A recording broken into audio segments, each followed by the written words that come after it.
नमस्कार। इस वीडियो में हम बात करेंगे प्रायिकता का संरक्षण होता है किसी भी क्वांटम निकाय के अंदर। साथ ही प्रायिकता धारा घनत्व से रिलेटेड एक एग्जाम्पल इस वीडियो के अंदर हम डिस्कस करेंगे। तो स्टार्ट करते हैं प्रायिकता के संरक्षण से। तो हमें पता है कि भी किसी भी क्वांटम निकाय के लिए प्रायिकता सातत्य समीकरण इस इक्वेशन से दी जाती है, जहाँ पे इक्वेशन जो है वो है del p by del t plus में प्रायिकता धारा घनत्व एस का डाइवर्जेंस या अपसारिता।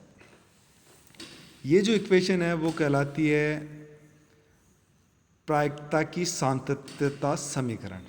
यहाँ पे ये जो P है वो रिप्रेजेंट करता है प्रायिकता घनत्व को, और जो S है वो रिप्रेजेंट करता है प्रायिकता धारा घनत्व को।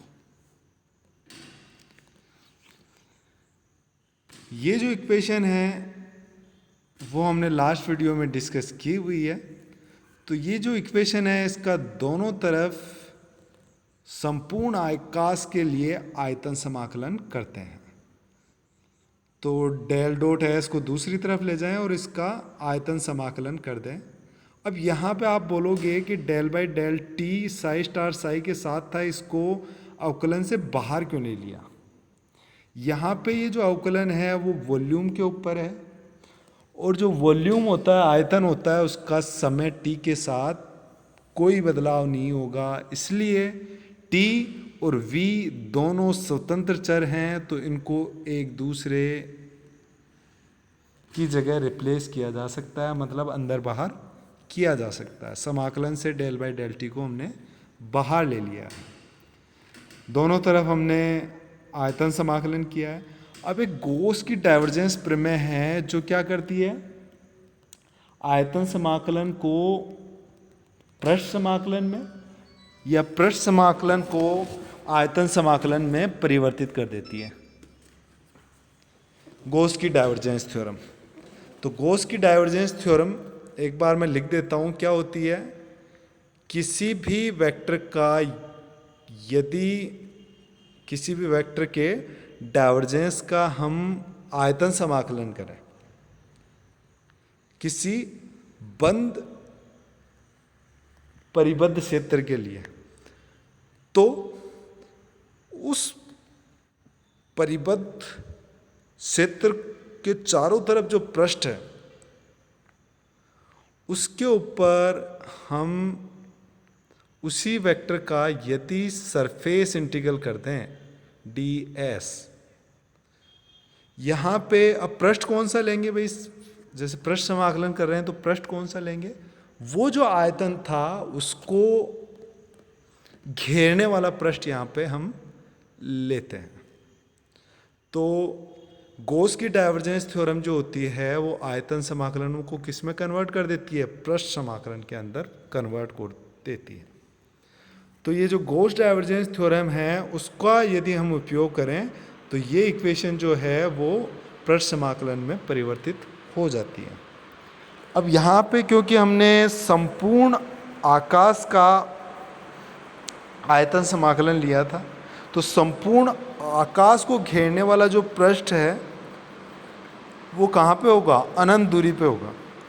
और जो तरंग फलन की खास बात हमने ली थी उसमें क्या बात डिस्कस की थी, उसमें डिस्कस किया था कि अनंत पर तरंग फलन का मान शून्य हो जाना चाहिए। सुपरिभाषित तरंग फलन यदि है तो उसका अनंत पर मान शून्य हो जाना चाहिए। अब पृष्ठ समाकलन कहाँ पे ले रहे हैं, अनंत पे ले रहे हैं। अब एस वेक्टर हमें पता है किसका फलन है, साई और साई स्टार का। अब साई और साई स्टार ही दोनों ही क्या हो रहे हैं, जीरो हो रहे हैं। तो ये जो एस है प्रायिकता धारा घनत्व, अनंत पृष्ठ पर इसका भी मान लगभग क्या होगा, जीरो होगा। अब लगभग जीरो को हम किसके बराबर मान लेते हैं, जीरो के बराबर ही मान लेते हैं। तो ये जो सामने वाला पार्ट है वो क्या किसके बराबर हो जाएगा, जीरो के। तो यहाँ पे ये वैल्यू आ गई।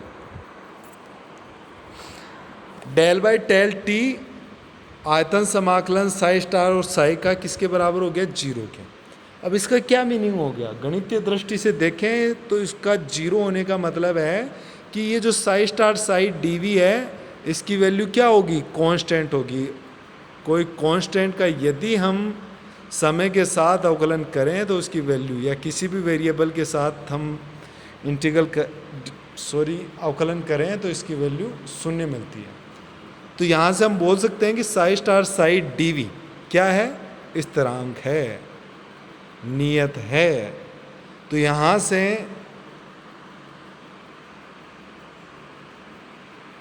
प्रायिकता, यहाँ से हम बोल सकते हैं कि किसी भी भौतिक निकाय की जो प्रायिकता होती है संपूर्ण आकाश में नियत होती है, और इसका मान जो होता है वो 1 के बराबर होता है। इसे ही हम प्रायिकता का संरक्षण कहेंगे। किसी भी भौतिक निकाय की जो प्रायिकता है संपूर्ण आकाश के अंदर वो 1 होती है या स्थिरांक होती है। ये हमने यहाँ पे इस इक्वेशन में किससे प्रूव किया, इसको प्रूव करने के लिए यूज किसको लिया है, इसको यूज लिया है प्रायिकता सातत्य समीकरण को, जो हमने पिछली इक्वेशन में ड्राइव किया था। अब उसके बाद हम बात करते हैं एक एग्जाम्पल जिसमें हमें प्रायिकता धारा घनत्व निकालना है। एक तरंग दे रखी है, उसके लिए प्रायिकता धारा घनत्व निकालना है। साथ ही ये जो तरंग है वो एक विमीय सातत्य समीकरण को संतुष्ट करती है या नहीं करती है, वो हमें निकालना है। उसके बाद में कोई जैसे वास्तविक तरंग फलन है, वास्तविक तरंग फलन है तो वो उसके लिए प्रायिकता धारा घनत्व की क्या वैल्यू आएगी, उसके लिए प्रायिकता धारा घनत्व का क्या मान आएगा, वो इस इक्वेशन के अंदर हम निकालेंगे। जैसे यहाँ पे हम बात करें एक विमीय तरंग फलन के लिए प्रायिकता धारा घनत्व जो लिखते हैं हम कुछ इस तरीके से लिखते हैं। मैंने पहले भी बताया है कि भाई आयोटा स्क्वायर है वो किसके बराबर होता है, -1 के। तो यहाँ पे थोड़ी सी मैथमेटिक्स की हुई है बाहर वाले पार्ट में। अब देखें जैसे साई हमें दे रखा है तो साई स्टार क्या होगा, साई स्टार हो जाएगा जो साई दे रखा है उसका कॉम्प्लेक्स कॉन्जुगेट या सम्मिश्र संख्या। तो ए स्टार ये रियल है या कॉम्प्लेक्स है, काल्पनिक है, वो हमें नहीं दिया हुआ है। तो इसका यदि हम सम्मिश्र लेंगे तो वो ए स्टार में कन्वर्ट हो जाएगा ई। अब आयोटा की जगह क्या हो जाएगा, माइनस आयोटा, के प्रोपेगेशन कांस्टेंट और एक्स, ये दोनों रियल है। तो साई स्टार इस तरीके से होगा। तो इस इक्वेशन में जहाँ पे साई है वहाँ पे साई, साई स्टार है वहाँ पे साई स्टार रख के हम क्या करेंगे, जो अवकलन हो रखा है वो अवकलन कर देंगे। तो ये इक्वेशन, ये तो वैल्यू रखने पे, और ये इक्वेशन मिल जाएगी हमें आंशिक अवकलन करने के बाद। यहाँ पे किसी भी सम्मिश्र संख्या का उसके साथ ही यदि गुणा कर दें तो वो बराबर हो जाती है उसके मोड के स्क्वायर के। तो यहाँ पे ए का स्क्वायर मोड का स्क्वायर के बराबर हमने लिखा हुआ है। आगे देखें, इससे जो वैल्यू मिलेगी वो ये, और लास्ट में कुल मिला के वैल्यू जो है प्रायिकता धारा घनत्व की इस तरंग फलन के लिए इतनी वैल्यू मिल जाती है। अब जो एच कट के है उसकी बात कर लेते हैं कि इसकी वैल्यू किसके बराबर होती है। तो एच कट के, जहाँ पे एच कट बराबर वैल्यू देता है एच डिवाइड में 2 पाई, और के है वो बराबर होता है 2 पाई बाई लैम्डा। 2 पाई से 2 पाई कैंसिल हो जाता है, तो ये वैल्यू आती है किसके, एच लैम्डा के। और द ब्रोगली के संबंध के अनुसार ये किसके बराबर होगा, कण के संवेग p के बराबर। और कण के संवेग को यदि आप p को क्या लिख सकते हैं, p बराबर mv।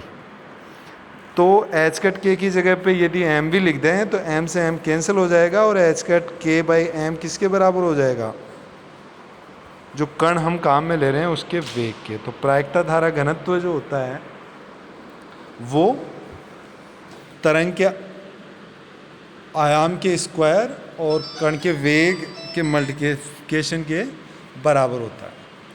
फिर आगे देखें, अब आगे बात करते हैं हम प्रायिकता घनत्व की। इस तरंग फलन के लिए जो प्रायिकता घनत्व है, हमें पता है कि प्रायिकता घनत्व जो होता है P, वो साई स्टार साई के मल्टीप्लिकेशन के बराबर होता है। तो साई स्टार हमें पता है, साई क्या है वो भी पता है, तो दोनों की वैल्यू रख दें तो ये जो एक्सपोनेंशियल वाली टर्म है वो तो कैंसिल हो जाएगी। फिर बचता है A स्टार A, तो दोनों का मल्टीप्लिकेशन हो जाएगा A के मोड के स्क्वायर के बराबर। फिर उसके बाद में बात करते हैं S की, प्रायिकता धारा घनत्व की। प्रायिकता धारा जो घनत्व है वह हम बोलते हैं कि प्रायिकता घनत्व के प्रवाह की दर के बराबर होता है। तो प्रायिकता घनत्व हमें पता है कितना है, और उसके प्रवाह की दर मतलब उसका वेग कितना है, वेग से मल्टीप्लाई कर दें तो S बराबर हो जाएगा P क्रॉस में V के, और P किसके बराबर है, A स्क्वायर की। ये वैल्यू हमें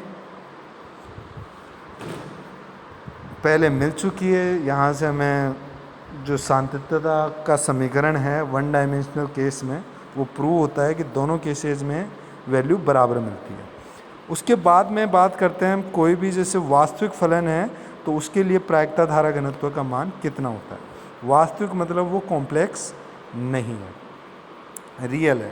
तो रियल फंक्शन के लिए साई स्टार इक्वल्स टू होता है किसके, साई के। अब psi star equals to psi के यदि हो जाता है तो इस केस में psi star del psi by del x और psi del psi star by del x, ये दोनों वैल्यूज यदि बराबर हों तो प्रायिकता धारा घनत्व का फंक्शन हमें पता है ही। उसके अकॉर्डिंग एक सेम वैल्यू को सेम वैल्यू में से घटाया जाए। जैसे वहाँ पे आता है psi star del psi by del x, इसमें से हमें सब्सट्रैक्ट करना होता है psi del psi star by del x. अब ये दोनों वैल्यूज़ इक्वल होंगी तो ये सब्सट्रैक्ट होगी जीरो वैल्यू देगा। तो इस केस में प्रायिकता धारा घनत्व S की वैल्यू क्या हो जाएगी, जीरो। तो किसी भी वास्तविक तरंग फलन के लिए प्रायिकता धारा घनत्व का मान शून्य हमें प्राप्त होता है। यही हमें बताना था, जो कि क्वेश्चन दिया हुआ था कि प्रायिकता धारा घनत्व का मान क्या होता है। वीडियो देखने के लिए धन्यवाद। जय हिंद, जय भारत।